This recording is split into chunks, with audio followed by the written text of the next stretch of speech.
लंबे समय पहले एक ऊंट चलाने वाला था। रेगिस्तान में सफर करने वालों को ऊंट पे उनके चहीदे स्थान पे छोड़ देता था। उसका नाम परितम था। हर रोज वही काम करता था, उन्हें लेके जाना और वापस ले आना। आए हुए पैसों से अपना जीवन बिताता था। एक दिन एक अमीर परिवार परितम से उनकी यात्रा की सारी जानकारी लेकर, जैसे उनके जाने की और रहने की जगह, उससे उसके ऊंट पर 2 हफ्ते घूमने की सौदा करते हैं। बाबू, मैं अपने पूरे परिवार को यहाँ के सारे प्रदेश दिखाना चाहता हूँ। कम से कम 2 हफ्तों के लिए तुम्हें हमको घुमाना होगा और उसके लिए मैं तुम्हें 500 सोने के सिक्के दूंगा। हाँ, 500 सोने के सिक्के? 2 हफ्तों के लिए जाऊंगा तो 1 साल के काफी पैसे कमा पाऊंगा। ऐसे फैसला करके परितम तुरंत उन लोगों का सौदा स्वीकार करता है। दूसरी तरफ परितम की माँ उसे जाने से मना करती है। बेटा, पैसों की लालच में ऐसी खतरनाक यात्रा करना क्या जरूरी है? उनके कहे प्रदेशों को पर्यटक साधारण रूप से नहीं जाते हैं। ऐसे कहने पर भी उनका बेटा नहीं सुनता है। माँ की बात को टालकर पैसों की लालच में अगले ही दिन उस अमीर परिवार के साथ यात्रा प्रारंभ करता है। परितम ऊंट पे 2 लोगों को बिठा के ऊंट को पकड़ के चलते रहता है। बाकी के लोग बाकी ऊंटों पे बैठ के उनके पीछे आते रहते हैं। बाकी के ऊंट को चलाने वाले सारे परितम की आज्ञा का पालन करते हैं।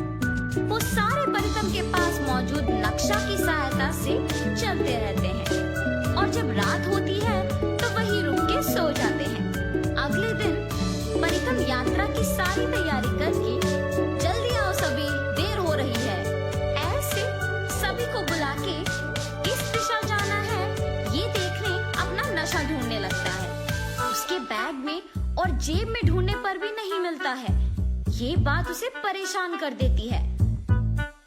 परितम को अपना ऊंट आगे ना ले जाना देख अमीर आदमी कहता है, क्या हुआ परितम, सब कुछ ठीक तो है? अगर नहीं है तो तुम्हारे पैसे नहीं मिलेंगे और तुम्हारे प्राण भी।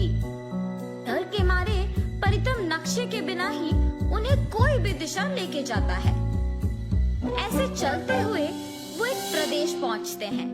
सारे मिट्टी के घर ढह गए होते हैं। दिखने में भी वो प्रदेश बहुत पुराना था। इन सब से अलग उस प्रदेश में एक बड़ा राक्षस का प्रतिमा था जो बिल्कुल खराब नहीं हुआ। ये सब देख के जब वो परिवार वाले पूछते हैं कि कहाँ है, तो परितम कहता है कि वो एक विशेष जगह आ पहुँचे। सुनिए सुनिए, अब से पहले मैंने किसी को भी इस विशेष प्रदेश में नहीं लाया, ताकि अब ये देख के आश्चर्यचकित हो जाए। आज हम सबकी किस्मत अच्छी है क्योंकि हम बहुत दूर सफर करके यहाँ पहुँचे। ऐसे झूठ बोलता है। हाँ, ये जगह दिखने में बहुत पुराना है और नष्ट किया हुआ लग रहा है। इसमें क्या विशेषता है? आपके आगे जो प्रतिमा है वो आदमी शहर को चलाता था। ऐसे कहते हुए उस प्रदेश के अंदर चलते हैं। उस शहर में मौजूद चीजों को देख परितम खुद की एक कहानी बनाकर वो ही सबको कहता है। और तभी उन पर्यटकों में से एक, हाँ, सच में इस दस्तावेजों में लिखा है कि इस प्रतिमा के आदमी ही इस शहर को चलाता था। ओह, मेरा सोच कभी गलत नहीं होगा और होने भी नहीं दूंगा। ऐसे वो खुद की तारीफ करता है और उस प्रदेश के बारे में कहते रहता है। यहाँ सब कुछ चांदी या लोहा या इस्पत नहीं बल्कि सोने का बना है। ये सुन के पर्यटक कहता है, अरे हाँ, मुझे यहाँ एक सोने का डब्बा मिला है। सोने का डिब्बा? ये प्रदेश कौन सा है? यहाँ के सारे लोग कहाँ गए? ये ऐसे पुराना क्यों हो गया है? यहाँ के लोग कपड़े भी सोने के ही पहनते थे, उनके घर सोने के बने थे और ये एक सोने का शहर था। परितम के दिल को तो पता था कि वो झूठ कह रहा है, लेकिन वहाँ के सारे लोग उसकी बातों का यकीन कर रहे थे और जो भी चीज उन्हें मिला वो उठा के ले रहे थे। कुछ ही देर में वो प्रदेश परितम के बातों के अनुसार ही सोने में बदल जाता है। नष्ट हुए मिट्टी के घर पुराने जैसे बन जाते हैं।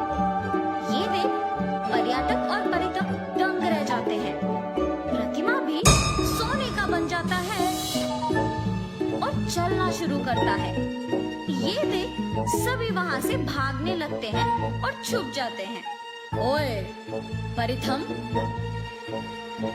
तुम्हारे ही बातों के अनुसार मैंने यहाँ सब बदल दिया, लेकिन सोचने की बात तो ये है कि तूने जो कुछ भी बोला वो सच है। इस सारी दुनिया में किसी को भी इस प्रदेश के बारे में नहीं पता, तो तुम कैसे जानते हो?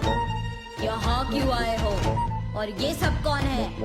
ऐसे वो प्रतिमा परितम को सवाल पूछता है और तभी उस प्रतिमा से छोटे छोटे भूत बाहर आके वहाँ के सारे लोगों को बंद कर देते हैं। हमें माफ कर दीजिए, हमें इस प्रदेश के बारे में कुछ नहीं पता।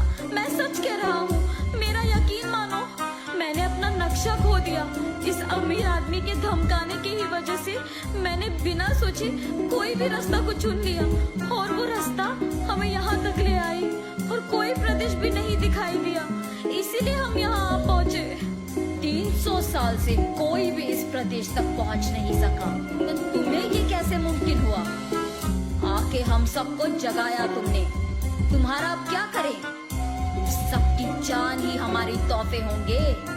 ऐसे जब इन सबको पकड़ने की कोशिश करता है तो परितम ऊंट पे उपयोग करने वाला डंडा लेके उस प्रतिमा के सिर से अंदर घुस आता है।